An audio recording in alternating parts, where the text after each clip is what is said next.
Les agriculteurs sont dans l'actu, ils sont un petit peu chafouins, pour pas dire carrément en colère. Pour en parler avec nous, on y consacre un temps de parole. C'est Laini Mouniemali qui est notre invité, qui va répondre aux questions de Samuel. Oui, Laini, bonjour, c'est un plaisir de vous recevoir sur ce plateau. Ça faisait un petit bout de temps que vous n'étiez pas venu. Alors, bonjour aussi aux personnes qui sont sur le plateau et aux Mahorais. Et j'en profite pour leur souhaiter un Idim Baraka et que Mayotte retrouve sa sérénité. Ça, on le souhaite tous. Voilà, donc ça fait un bon bout de temps, je n'étais pas là. D'ailleurs, je suis arrivé à Mayotte hier. Je reviens de l'Interdome qui réunit les agriculteurs, les représentants de l'agriculture de la Réunion, de la Martinique, de la Guyane.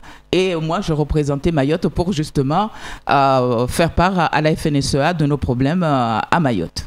Voilà. Et l'agriculture à Mayotte va mal. Va mal en ce moment. On voit que la CAPAM, est sur le bord d'être placée sous tutelle. Mais il y a un mouvement de grève qui a été entamé par les agriculteurs. Qu'est-ce qui se passe avec l'agriculture ? Il y a beaucoup, disons que là, les agriculteurs sont arrivés à un stade disons, ils ont par-dessus la tête de tous les problèmes qu'il y a.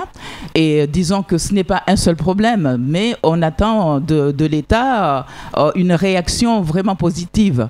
Et cette réaction, c'est de voir qu'aujourd'hui, l'outil des agriculteurs qui est la CAPAM, et comme vous venez de le dire, il y a des problèmes qui va être sous tutelle. Bon, on n'a pas encore eu, il y a eu l'audit, mais officiellement, on ne nous a pas encore signifié que c'est tel jour que bon, voilà. Mais c'est le risque. Voilà, c'est le risque. Et donc, à partir de là, c'est de voir que bon, aujourd'hui, les agriculteurs estiment que bon, l'État ne les a pas accompagnés pour sauver cet outil, et donc il faut manifester pour montrer que nous sommes là et qu'on a besoin d'être soutenus. Et puis, il n'y a pas que ça aussi. Les agriculteurs subissent tous les jours des vols sur leur exploitation et il n'y a pas d'accompagnement là aussi. À Métropole, par exemple, il y a une convention qui a été passée entre les agriculteurs et la gendarmerie pour qu'ils puissent faire des rondes. Ici, à Mayotte, il faudra voir pour mettre en place aussi ce système. Mais bien sûr, on sait très bien qu'il y a des sous-effectifs au niveau police, gendarme et tout. Alors donc, comment faire? Et aussi, ce serait pour ces problèmes de vol, que l'agriculteur arrive à habiter sur son exploitation. Et qui dit habiter sur son exploitation, c'est avoir l'eau, l'électricité et tout ce qui s'ensuit. Et donc, comment faire? Donc, il y a tout un système qui fait que, bon, voilà, on parle de développer l'agriculture. Et d'ailleurs, pour développer un pays ou une île comme Mayotte aussi, ça passe par son agriculture. Et donc, il faut un gros accompagnement. Je vois depuis des années et des années des jeunes agriculteurs qui se forment, qui vont en métropole, qui apprennent. Ce sont de vrais pros. C'est la nouvelle génération montante et on voit qu'il y a véritablement aujourd'hui une professionnalisation de l'agriculture à Mayotte, mais qui tarde à émerger véritablement. Je me souviens de l'ancien président de la CAPAM, Dani Salim, qui disait qu'on pouvait rendre Mayotte autonome en production. On en est très très loin, mais pourquoi est-ce qu'on n'y arrive pas ? Il y a plusieurs facteurs. Donc, déjà pour ce qui est de former des jeunes, ça c'est vrai. D'ailleurs, à Coconi, il y a un internat qui est en construction. Donc, c'est déjà un bon pas en avant. Ça veut dire que, bon, voilà, il faut qu'il y ait des jeunes qui prennent la relève. Mais si ça ne prend pas vraiment de l'impulsion, bien voir que, bon, voilà, l'agriculture va en avant, c'est qu'il y a des problèmes de foncier.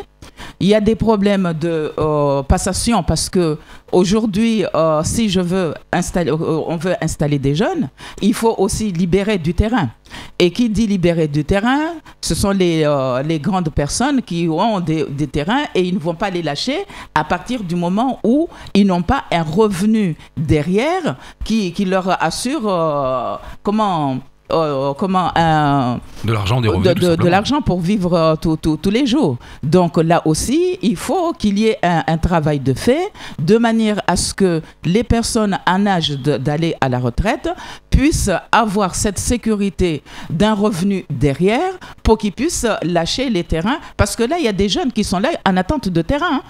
en attente d'être installés. On l'a vu il n'y a pas longtemps, il y a eu un mouvement de grève sur Combani avec la coopérative qui avait bloqué la mairie de Tsingoni. Ils demandaient une parcelle de 6 000 m² de terrain pour installer leurs locaux. On leur en a proposé 2000, c'est pas possible. Ils vont continuer à manifester, ils manifestent en ce moment même d'ailleurs. Oui, et donc à partir de là, il y a du terrain qui n'est pas encore exploité. Mais le problème qui se passe, c'est des terrains qui appartiennent à l'État. Et donc à partir de là, ce serait à l'État et au conseil départemental. Nous savons très bien que ce sont les personnes qui sont propriétaires à 80% des terrains à Mayotte. Donc ces terrains, ils sont exploités par des personnes qui n'ont pas à être là. Et donc, moi, je dirais que c'est quelque part jouer à l'autruche. Le conseil départemental n'ose pas accompagner ou bien n'est pas accompagné par l'État pour libérer ces terrains. Et ceux qui sont libérés, dites-vous que quand il y a un jeune qui va pour s'installer, eh ben, les anciennes personnes qui squattaient n'arrêtent pas de les menacer. Donc là aussi, il y a un travail à faire, que les gens comprennent qu'on n'a pas à s'approprier d'un bien qui n'est pas à eux. En fait, c'est comme le grand marché de Mamoudzou, il y a les commerçants de patentés et les vendeurs à la sauvette à côté. C'est une concurrence déloyale qui se met en place. Exactement, sauf que aujourd'hui on veut développer l'agriculture. Il y a des personnes, des jeunes qui sont volontaires pour travailler, même ne pas avoir un salaire pendant un certain temps, parce que quand on se lance dans une entreprise, il faut s'attendre à ce qu'il y ait des moments où on ne peut pas avoir des revenus confortables. Mais il y a ce blocage de terrain, et ce blocage devrait être traité par le conseil départemental et la préfecture. La préfecture à ce moment-là accompagne le conseil départemental sur le terrain en mettant des moyens, les gendarmes, la police et tout, de manière à libérer du terrain et installer ces jeunes. Et ne pas les laisser non plus se dire, bon, ça y est, on l'a mis sur le terrain, on peut le laisser. Non, il faut aussi l'accompagner parce qu'il y a toujours cette menace de violence. Il y a aussi l'accompagner pour qu'il sache exactement qu'est-ce qu'il doit faire sur son exploitation de manière à développer quelque chose de vraiment concret. Parce que nous avons besoin de montrer aussi ce que nous savons faire et ce que nous avons. Et des choses, nous en avons. À Mayotte, si tous ceux qui veulent travailler en agriculture pouvaient le faire, moi je suis certaine qu'on ne serait pas là à toujours... tout vient de l'extérieur, pratiquement tout. 99%. Voilà. Donc, alors, voilà. Parmi les revendications, il y avait aussi la demande du respect des programmes opérationnels. Ça veut dire que l'Europe ne joue pas son rôle aujourd'hui. Je pense au FEADER, au POSEI, au FEAMP. Daniel Zaidanian touchait un mot tout de suite. Il disait non, en effet, ça fonctionne pas. Ça ne fonctionne pas. Parce que ce qui se passe avant, quand un agriculteur montait un projet, quand c'était encore le conseil départemental, le conseil général qui est devenu aujourd'hui conseil départemental et l'État, il y avait une partie qui était avancée à l'agriculteur de manière à ce qu'il commence son projet et à la fin, on vérifiait si tout avait été fait et on lui donnait le reste de l'argent. Aujourd'hui, il faut financer la totalité du projet. Pour se faire rembourser voilà, après. Pour se faire rembourser après. Et il faut aussi que le dossier soit bien ficelé. Donc, à partir de là, il faut bien qu'il y ait des personnes pour monter ces dossiers. À partir de là, comme c'est quelque chose de nouveau qui vient d'arriver à Mayotte, c'était déjà de voir un accompagnement par rapport déjà aux personnes, parce que disons que l'agriculture a été toujours accompagnée par le conseil départemental, par l'État. Aujourd'hui, nous sommes rentrés dans les fonds européens. C'est beaucoup plus compliqué. Et à partir du moment où on savait que ça allait être compliqué, c'était d'anticiper les choses de manière à expliquer comment fonctionnent les fonds européens. Parce que moi, je vous dis une chose. Je suis convaincue que le problème qu'il y a actuellement entre l'ACAPAM et le conseil départemental, c'est un problème lié à la lourdeur des fonds européens. Parce que si on avait facilité des choses, je pense que le conseil départemental et l'État auraient pu, par des contournements, financer des choses. Mais on veut s'attabler. Voilà, les fonds européens, le règlement, c'est comme ça, il faut le suivre. Mais non, Mayotte n'a pas été préparée pour répondre à 100% à la réglementation des fonds, pour la disposition des fonds européens. Donc en fait, si je vous écoute, si je comprends bien les choses, c'est-à-dire que ce sont les plus riches et les plus gros qui vont réussir à s'en sortir parce que eux, ils pourront faire l'avance d'un projet et pour se faire rembourser plus tard. Ils auront l'argent. Les plus petits, eux, ne l'auront pas et ils ne seront pas soutenus de toute façon. Je dirais ça, mais en même temps, si par exemple les banques suivaient, parce que aujourd'hui même les riches ont besoin par exemple de faire des emprunts pour faire leurs projets, mais ils sont suivis. Donc si par exemple il y avait une garantie qui faisait que les banques pouvaient suivre les agriculteurs, je pense que ça irait. Et c'est là aussi qu'on se dit l'État ne fait pas les choses. Pourquoi est-ce qu'on ne va pas voir comment les banques et dire que bon, il y a les fonds qui sont là, certes ces personnes ne peuvent pas avancer leur part, ne peuvent pas avancer, mais ils vont obtenir telle chose et donc on se peut trouver des solutions. Moi, je ne peux pas dire il faut faire telle chose parce que je n'ai pas la science infuse. Ça n'engage que moi qu'aujourd'hui, si on pouvait garantir aux banques que vous prêtez aux agriculteurs, il y a la garantie d'avoir le remboursement. Ça pourrait... Mais ça, c'est le rôle de la Banque publique d'investissement, normalement, de venir au secours des initiatives et de les porter, de les garantir. C'est pas le cas ? Ben oui, mais vous savez, là où il y a de l'argent, pour ne pas être vulgaire, je dirais, l'argent appelle l'argent. Si la banque, elle est là, voilà. Fatalement, elle va quand même essayer de voir ses intérêts. Donc, mais moi je pense qu'il y a quand même une ou deux banques sur l'île qui, si on leur apporte vraiment un dossier ficelé avec des garanties, eh ben, ils vont débloquer les fonds. Est-ce que l'on pourrait imaginer, comme avec les étudiants quand ils veulent louer un logement, une garantie d'une collectivité comme le conseil départemental? C'est-à-dire que quand on veut contracter un crédit à partir d'une certaine hauteur, je dis une bêtise, 100 000 euros, le conseil départemental se porterait en garantie pour développer les banques. Ou même l'État, pourquoi pas? Moi, je ne peux pas parler au nom du conseil départemental. Mais c'est une solution qu'on pourrait peut-être envisager. Moi, la solution viendrait plutôt à partir du moment où, aujourd'hui, nous sommes rentrés,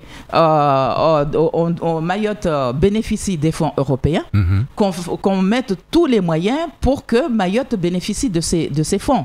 Parce qu'on est là à faire miroiter aux agriculteurs, aux Mahorais, que bon, voilà, aujourd'hui, vous pouvez prétendre aux fonds européens, mais pendant ce temps-là, ils ne les ont pas. À quoi ça sert? Sur le papier, vous pouvez disposer de 60 millions, de 80 millions, mais à côté, quand les personnes arrivent avec leur projet, ah mais non, tu n'as pas de garantie. Ou bien il faut vendre un bien pour pouvoir avoir des fonds. Oui. Mais non. Donc à partir de là, quelle solution? Parce que même le conseil départemental n'a pas été préparé pour avoir suffisamment ces fonds-là pour ensuite les distribuer aux personnes à qui jusqu'à aujourd'hui, c'était eux qui étaient les principaux financeurs. Parce que la Chambre, jusqu'à aujourd'hui, c'est le conseil départemental qui devait financer la plus grosse,